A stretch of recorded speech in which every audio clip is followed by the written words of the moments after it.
স্ত্রী চলে যাওয়ার পর ঘনশ্যাম একা হাতে 4 সন্তানকে বড় করেছেন। 2 ছেলে 2 মেয়ে। সাইকেলের টায়ার টিউবে ব্যবসা করে কষ্ট করে তাদের পড়াশোনা ও জীবন গড়ে দিয়েছেন। এমনকি নিজের সব সম্পত্তিও ভাগ করে দিয়েছেন সন্তানদের। বৃদ্ধ বয়সে তিনি ভোপালের আপনা ঘর বৃদ্ধাশ্রমে থাকতেন।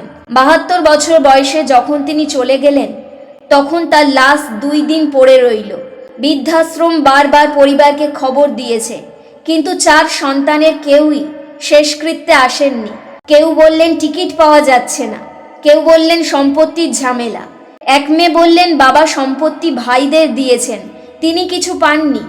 এক ছেলে প্রশ্ন করেছেন বাবা আমাদের জন্য কি করেছেন।